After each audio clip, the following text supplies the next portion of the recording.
朋友们好，我是石头。今天呢，我们又带大家来山里面看一栋房子了。那这栋房子呢，是新疆的一个大哥所买下来的。这栋房子啊，前后，他应该是花了40多万，接近50万左右。实际上，房子呢是进行了一个简单的改造。之前我是在这边拍过视频的，中间是一栋木房子，这边呢还有一处偏房是砖结构的，但是呢，新疆的大哥把这边的偏房全部拆了。后面呢还有一栋木房子，也是他买下的，把那栋木房子也拆了。现在整个院子打上了围墙，将近有2亩地左右吧。一栋房子加上旁边的土地，很宽的。这栋房子呢，它目前是处于一个什么状态呢？新疆大哥因为还没有到时间退休，他可能还要回去再上10年班左右，所以房子现在是没有人住啊，处在一个闲置的状态。他找到我就说，这栋房子看有没有人帮他打理一下，或者呢，如果有兴趣的可以转手过去，让别人来管理这个院子，要不然他觉得荒废在这边太可惜了。大家可以仔细看一下这栋木房子啊，以前也是装修挺好的。大哥呢，把这些墙面重新打磨了一遍，然后呢，上面都重新喷上了油漆，很光滑的。整个木房子呢，住起来是冬暖夏凉。那现在我们就走进去给大家看一下。以前这里面都是有隔断墙的，但是这个大哥改造了之后呢，他就把这些隔断墙全部给拆了，就变成了一个很大的一个房间。这边是放了床，这里是一个沙发座椅，那边呢也是一个休闲的一个地方，看看书啊。那边还有一个凉席，平时呢热的话就躺在这边看。放了一些很简单的一些小摆件，还挺好看的，大家可以看一下。你看这些挺有特点的，也不知道它是从哪里带过来的，还挺有特色的。整个这个墙板呢，全部都是重新装修的，实木的墙板，而且都是打磨过，非常的摸上来非常的光滑。这栋房子它的进深是比较浅的，将近也就5米多6米左右吧，所以房内的结构呢，显得就是有点小，但是这样子3间打通了之后就很宽了。整个地板呢都是全部做新的，全实木的地板。这边呢是这个窗方是有点矮，我的身高你看到上面还有个2拳左右的一个距离。所以说这栋房子大概的情况呢是这个样子。你看我感觉反正还不错吧，整个房间里面挺宽的，对不对？包括它的顶上呢全部都是做了一个吊顶，这边有家具也是非常的简单，基本上没有过多的一些摆设吧。床头呢都是装了一些灯线开关，有插板。当然现在大哥不在这边住呢，所以现在的电源是关闭的状态。其实我要想带给大家看的还是这栋房子的院子，因为整个院子呢是非常宽的。房子是背靠着大山，面朝着呢也是大山。我们第一次来的时候这栋房子的围墙是很矮的，将近1米左右。大哥呢把它砌高了，现在整个围墙呢差不多是达到了一个2米到2.2米左右的高度，就挡住了一定的视线。这一点的话，我觉得还是长时间在这边的话，我觉得围墙还是不要那么高。旁边呢是一个砖结构的2层厢房，底下呢有一个房间，那边呢是一个厨房，上面呢还有一个房间，还有个阳台晾晒衣服的。那我们来这边看一下这个位置呢是准备做一些发池的，但是呢大哥出去几个月了，一直没有回来，现在是长满了杂草看这杂草长得很高了，这差不多有1人高了。这一大片他之前规划的是打造一个花园，很美好的那种，但是后面呢因为要回去上班，所以说一直都是空着下来了。这背后呢也是很宽，看到吧？这栋房子呢喝的是山泉水呀，通水、通电、通网络。实际上，在这栋房子的背后啊，再建一座房子出来都是可以的。以前那个角落啊，就是有一栋木房子的，后面大哥把它买下来之后呢，就直接把房子给拆了，所以现在也是变成了一大块的空地啊。这个位置好像它是做了一个硬化，做了一个健身的地方吧。现在长了好多草，我们就不过去了。这个是打了一个水泥屏，做了一个硬化的，大家可以透过来看一下。整个院子呢是它的地方啊，全部都是打上了围墙，很宽的。现在这栋房子的瓦片呢，大哥也是换过了，换的是一种类似于琉璃瓦的，也是叫做树脂瓦吧，反正那种瓦呢是青色的。哦，刚才给大家忘记说了，这栋房子里面呢，大哥是装了一个壁炉，到冬天的时候直接烧柴火，整个房间里面呢都是那种很暖和的一个状态。我觉得这栋房子它的改造呢，厨房没有做出来，有点可惜了。而且房间里面呢，没有做一个卫生间，倒是挺可惜的。像我们现在改造江边的房子啊，我们都是从后面扩建了之后，在这个位置呢做一个单独的卫生间。它这栋房子呢没有卫生间，就比较遗憾了。以前大哥在这边住的时候，就是用这样的一个灶台炒点菜。这里有个碗柜，看，通水通电都通到这边来了。从这里呢也可以走得上去。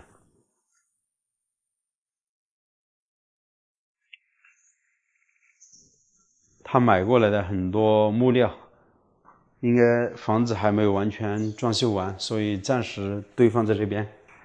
从这个位置呢是可以走到2楼的，我们走上去给大家看一下。哎呀，房子还是要有人住啊，要不然你看好脏啊。去年冬天，大哥和他儿子是在这边过年的。这个房门现在是可以打开，整个，哎呀，这个房间好热。这个房间呢，差不多有16、7个平方左右，放一个床，再放一些简单的家具还是可以的。这边以前是有一道门的，大哥呢是直接给它封住了。从这边应该是可以进来。哎，重新在这边开了一道门。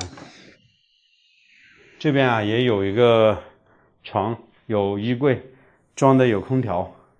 这个房间呢住的也比较多，因为这个房间呢有个很大的一个阳台，平时呢睡觉的时候8、9点钟坐在这个阳台之上，看看远处的一些风景。看这个大山里面的空气啊就是非常好，鸟语发香啊，空气清新。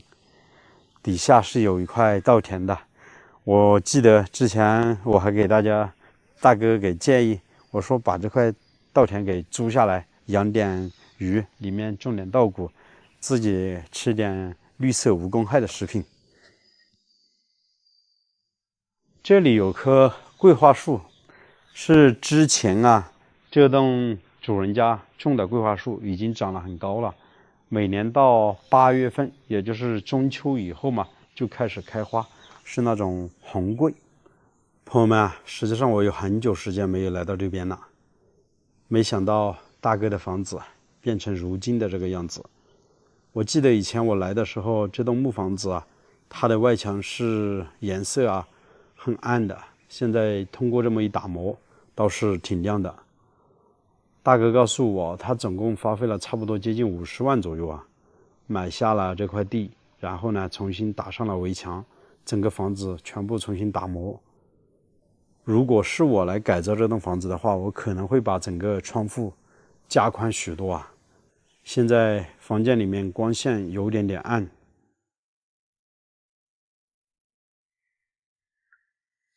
朋友们啊，参观了新疆大哥他们的家，感觉整体还挺不错的。当然，每个人有自己喜欢的一个风格。就像我去年改造河边的那套房子，包括现在的那套房子，可能我的装修风格呢会更加的人性化一点。我会给整个房间里面呢修出来一些独立的卫生间，生活起居呢可能更方便一些。但是大哥他们家的这栋房子呢，很单纯的木房子，他就喜欢木房子，住在里面呢冬暖夏凉，在里面简简单单的就装了一个壁炉，冬天的时候烧点柴火，不用开空调了。他们家的卫生间呢是修在这边，单独的，里面呢也是做了一个装修，还挺好的，就不带大家进去看了。那这个时候啊，我就想问视频前的朋友们了，像这样的一栋房子，占地面积呢将近2亩多地左右，房间呢差不多有5-6个吧，活动的空间也是非常宽，而且独门独院，靠近邻居呢也比较远，非常安静。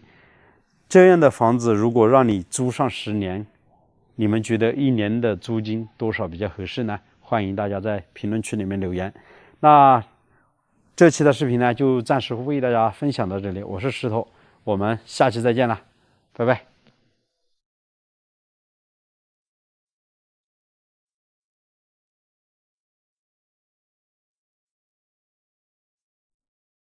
朋友们好，我是石头。每天走村串巷，行走在大山里面，我发现一个很有意思的现象，而且这种现象呢，在农村里面非常的普遍。究竟是什么呢？带大家一起来了解一下。我一直都在思考一个问题，这种现象是不是只有在我们湘西这边才会出现，其他地方可能不会有。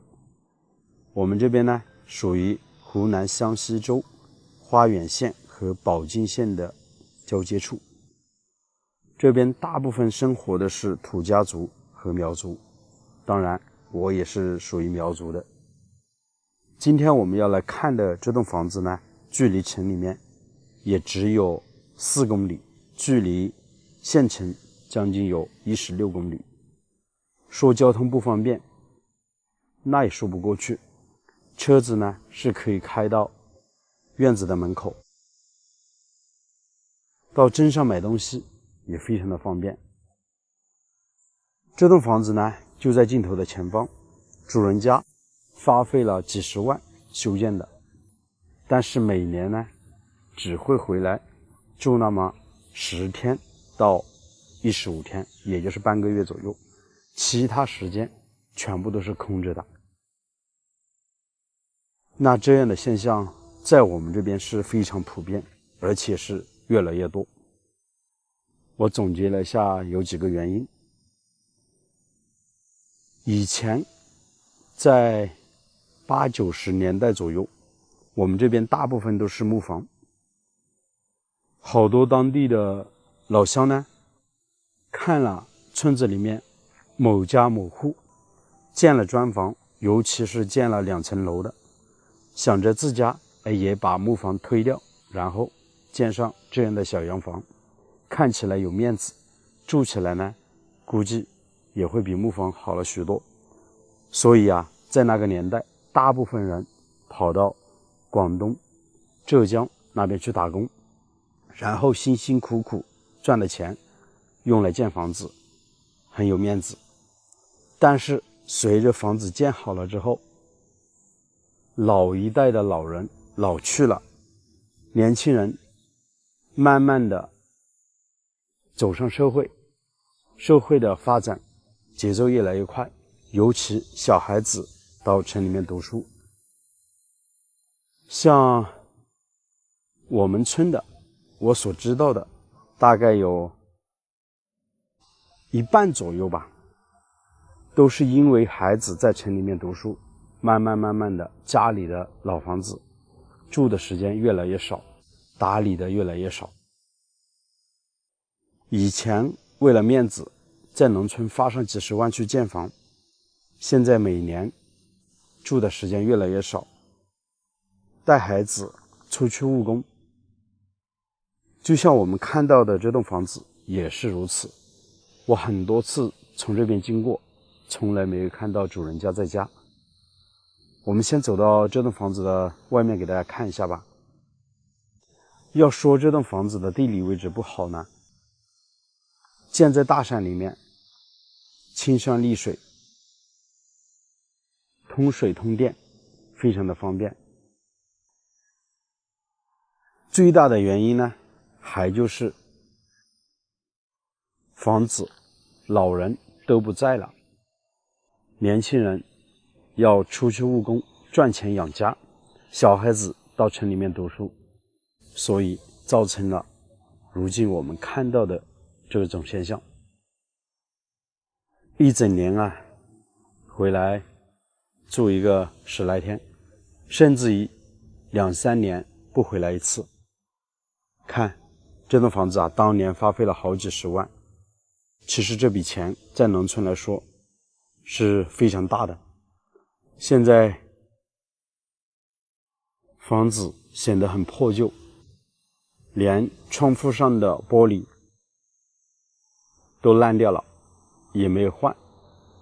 大门口的位置大家可以看一下，上面的玻璃都烂掉了。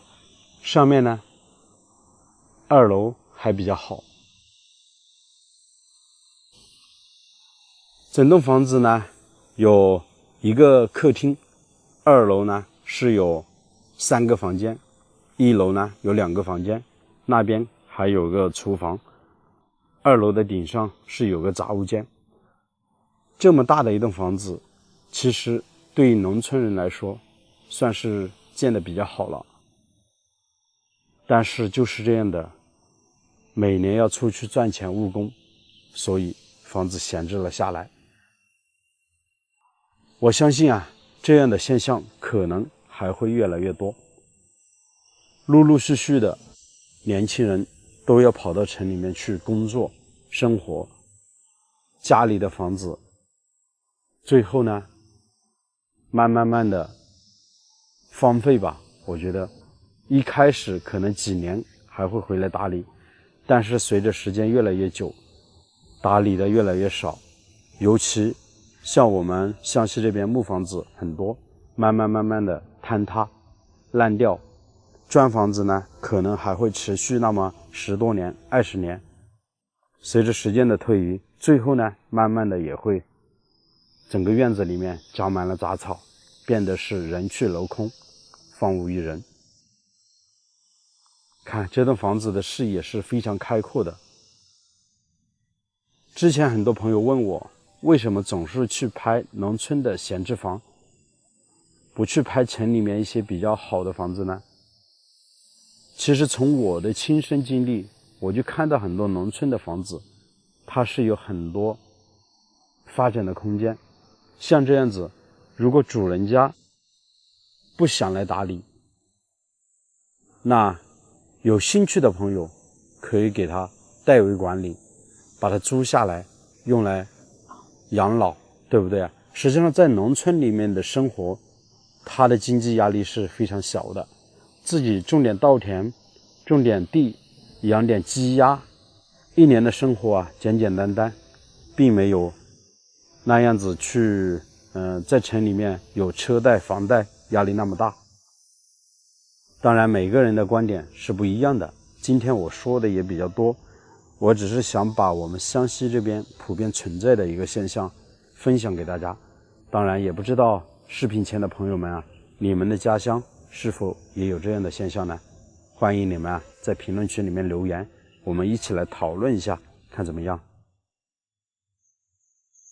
就拿我亲身的经历来给大家举个例子吧。了解我的朋友应该都清楚，去年我们在河边改造了一栋闲置多年的老房子，然后呢又回到家去建造我们家的一栋木房子。实际上啊，房子建好了之后，我根本没有时间去住，大概每一个星期能回到家里一次已经是非常好了。那我主要的一个生活状态是什么样子呢？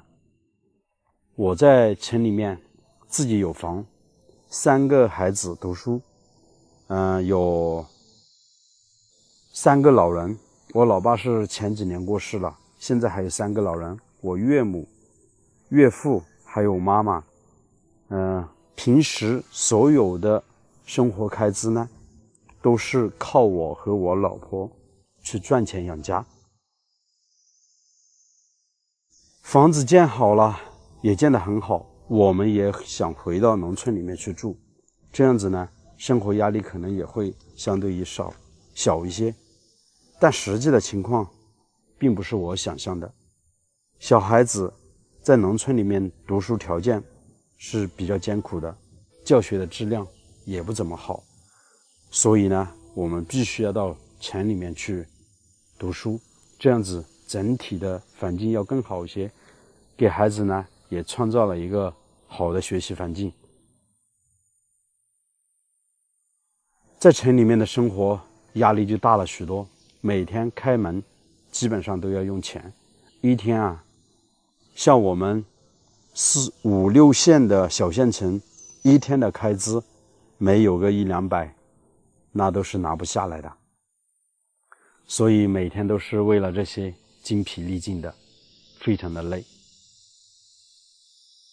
走到大山里面，我也很能理解，像我这样的情况，这样的人群是非常非常多的。不结婚的时候可能还比较好，但是一旦结婚，就要为了家里的父母还有年幼的孩子去考虑问题了。所以啊，今天我把这个视频分享给大家，借着今天看到的这栋房子很现实的一个问题，想和大家一起来聊一聊。也就是如此，为什么我一直都喜欢走到农村里面呢？我发现啊，很多这样的现象值得我们去深思去考虑吧。也许在我们这代老去了之后，我的3个小孩可能啊真的很少会再回到农村里面去生活了。毕竟在城里面，如果有房有车有工作有稳定的收入，谁还会想到回到农村呢？是不是非常的现实呢？我们来看一下这栋房子，实际上整体的结构啊都还挺好的。房屋呢是上下2层，进深将近有6米左右，整个开间呢是4米左右，整个院坝将近有7到80个平方左右。看整个院坝都是做了一个硬化，并且是打上了围墙，围墙的高度将近有1.2米。其实一家人住在这样的院子里面呢，是非常安静的，也没有人过来打扰自己的生活。种点小菜，种点地，很简单。房子呢背靠着大山，这边的海拔将近也到了500多米，山里面喝的呢都是泉水，很干净卫生的。那和大家说了这么多，可能今天只是我对于我们这边存在的一个现象做一个表达吧。也不知道朋友们啊，你们的家乡是否也是这样子？欢迎你把你们家的地址打出来，我们一起来聊一聊，探讨一下怎么样？那这期视频呢就这样子，我们下期再见。喜欢我的还请记得点个关注，拜拜。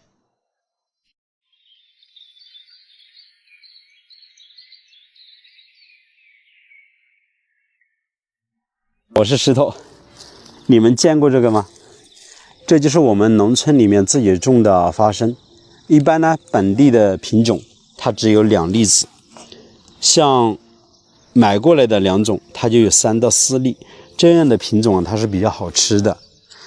这一片呢都是花生，现在啊实际上都可以收割了，只是今年呢没有下雨，所以这边如果要收花生的话，要用锄头这样子挖。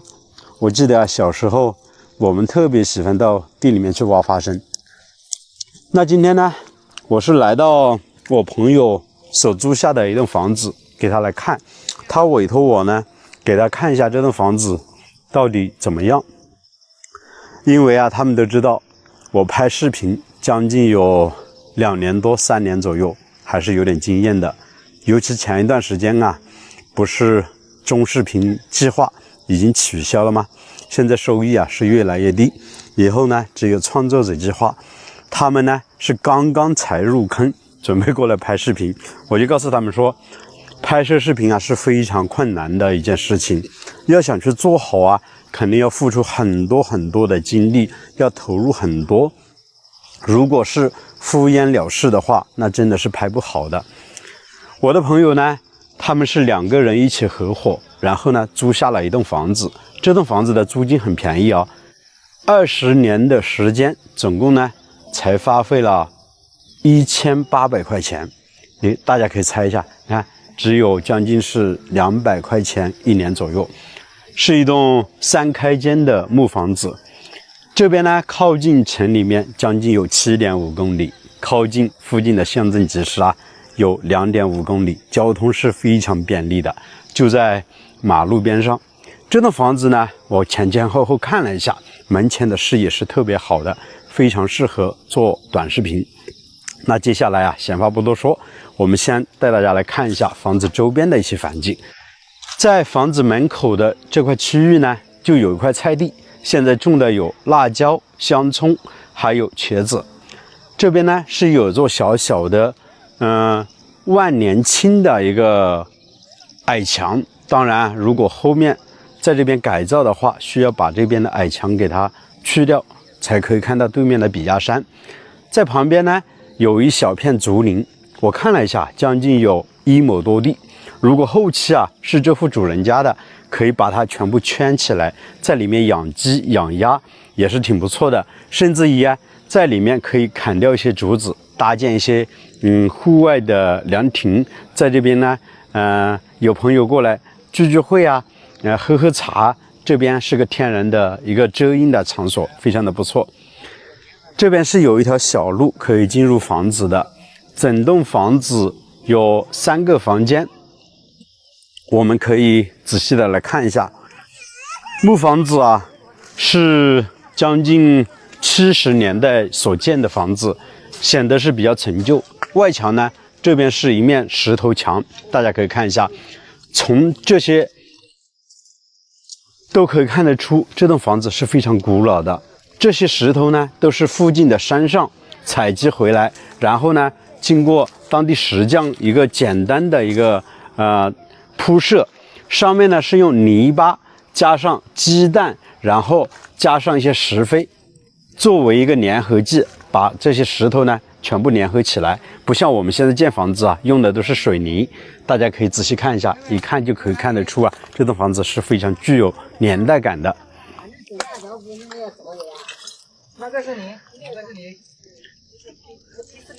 那我们再过来看一下这栋房子呢，它的整个院坝将近宽约70到80个平方左右。以前呢是做了一个水泥的硬化，但是长时间没有住人，没人打扫，所以整个地面呢是长满了杂草。现在我的朋友啊把它租下来之后啊，就要想到慢慢的进行改造，然后呢可能他们就会把整个改造的一个过程拍成视频，到时候啊分享给大家。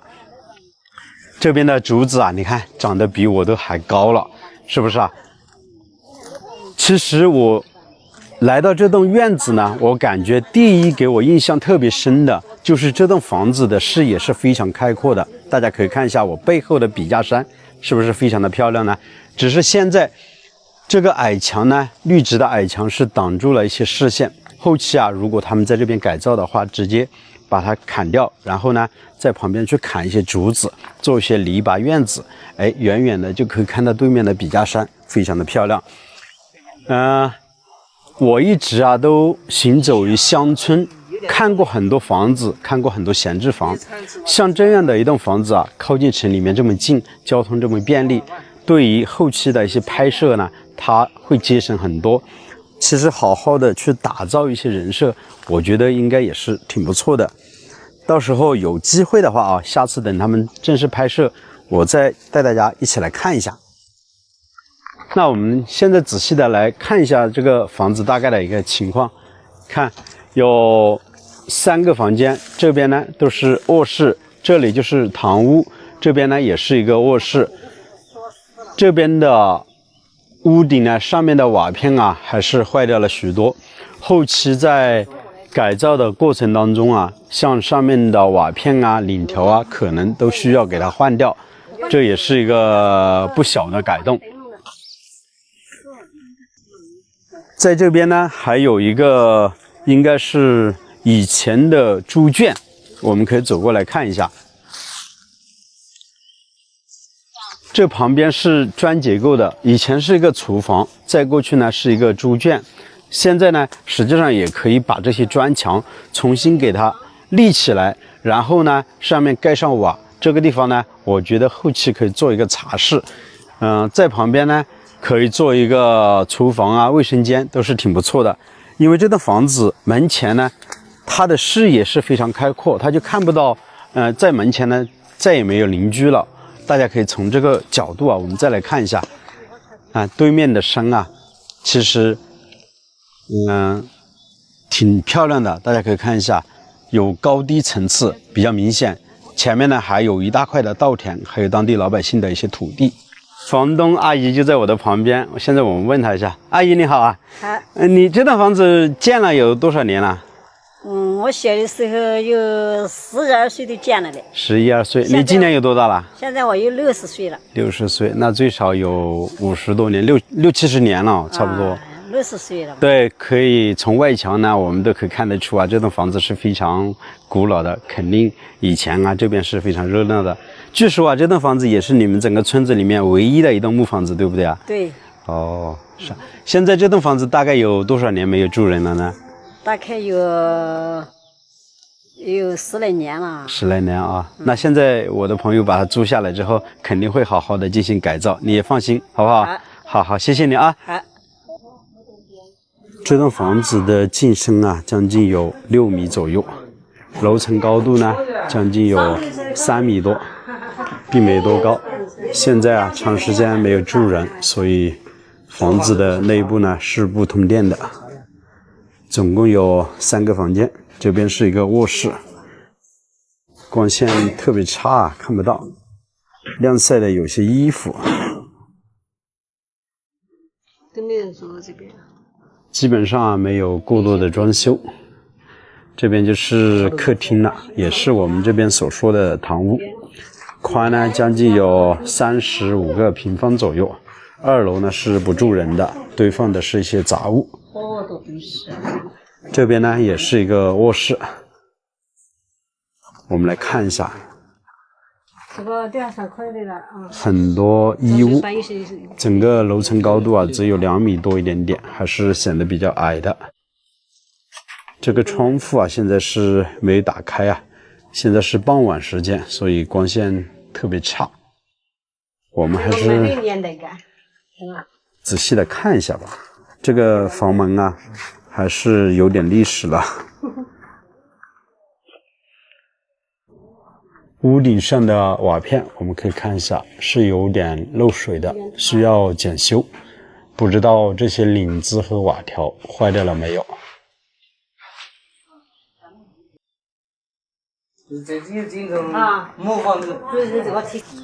没有了。其实朋友们看得出我这2个朋友还是有点紧张的，他们应该是第一次面对镜头啊，可能还是多多少少有点紧张。但是接下来呢，你们既然是想到要去做这个视频，你们想好了吗？想好了。确实难度是非常大的，因为我已经拍视频有2年多的时间，中间呢遇到很多问题，可能好多事情没有播放量的时候，对人的打击是非常大的。但是现在这个情况呢，这视频已经取消了，如果想进去的话，做起来是非常困难。你们既然已经把房子给租下来了，我相信啊，肯定你们都做好准备，对不对？那接下来你们的视频拍摄方向大概是一个什么样的一个情况呢？先把外面这些该整理的整理一下，比如这些柴火啊，这些竹子这些要慢慢清出来。先把外面收拾一下嘛。对。外面这边的景色是挺好的。对。这笔架山。主要我在想，可能你们还是想给大家还原一个我们湘西农村的一个田园生活，对不对？是的。对。那朋友们啊，家小院那种啊。对。那朋友们啊，在这里呢，我们也祝福他们在这个自媒体的道路上一帆风顺。不管以后遇到什么样的问题，我们都希望他们能够坚持的拍下去，给大家呢带来很多精彩的视频。这期呢就为大家分享到这里，我们下期视频再见了，拜拜。